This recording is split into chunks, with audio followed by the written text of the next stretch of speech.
साथियों, कल देर रात को अलग अलग सोशल मीडिया के माध्यमों से ये खबर आई थी कि आज से जो 6 माही परीक्षाएं प्रारंभ हो रही हैं, उनके कुछ पेपर जो आज होने वाले हैं वो लीक हुए हैं। इस तरह की सूचना कल देर रात आई थी।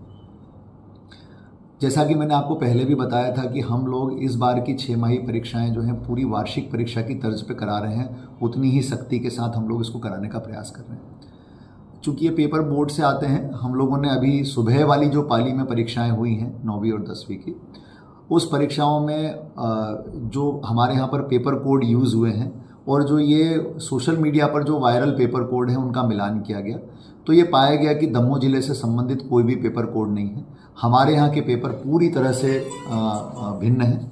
तो इसीलिए दमोह ज़िले से ये आज सुबह की पाली में किसी प्रकार का पेपर लीक हुआ हो या उससे किसी भी प्रकार से दमोह ज़िला प्रभावित हुआ हो, इसकी कोई संभावना नहीं है। थोड़ी ही देर के बाद हमारी सेकंड पाली की परीक्षाएं प्रारंभ होगी तो उसकी स्थिति अलग से स्पष्ट हो जाएगी, तब मैं आप लोगों को अवगत करा दूंगा। मैं बस इतना ही कहना चाहता हूं कि हम लोगों ने बहुत पुख्ता प्रबंध किए हैं ताकि इस तरह की परिस्थितियां जिले में उत्पन्न ना हो।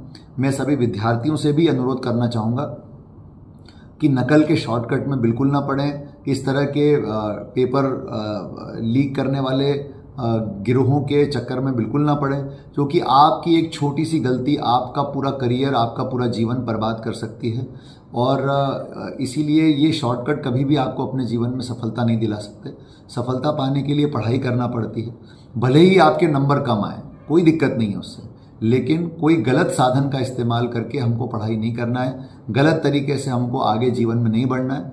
क्योंकि महात्मा गांधी ने हमेशा से कहा है कि यदि आपका लक्ष्य भले ही बहुत अच्छा हो, लेकिन लक्ष्य को पाने के लिए आपने साधन यदि खराब इस्तेमाल किए तो आपका लक्ष्य फिर वो निष्फल है। आपके लक्ष्य के प्रति जो श्रद्धा है, जो साधना है, वो सब निष्फल है। इसीलिए यदि आपका लक्ष्य अच्छा आदमी बनना है, अच्छा करके दिखाना है कुछ आपको अपने जीवन में, अच्छा होनहार विद्यार्थी बनना है, लेकिन यदि आपने साधन खराब चुन लिया तो ऐसी स्थिति में आप कभी भी अपने लक्ष्य को प्राप्त नहीं कर पाएंगे। इसलिए मेरा निवेदन है कि इन बातों में ना आए किसी की भी, और कोई भी गलत काम ना करें, अपनी पढ़ाई मन लगा करके करें और अच्छे तरीके से पेपर दें। धन्यवाद। मैंने आपसे बात की थी थोड़ी देर पहले कि जो पेपर लीक होने वाली घटना है, उसमें सुबह की पाली में जो परीक्षा हुई थी 9वीं और 10वीं में, उसमें हमारे यहाँ का कोड वाला कोई पेपर नहीं था।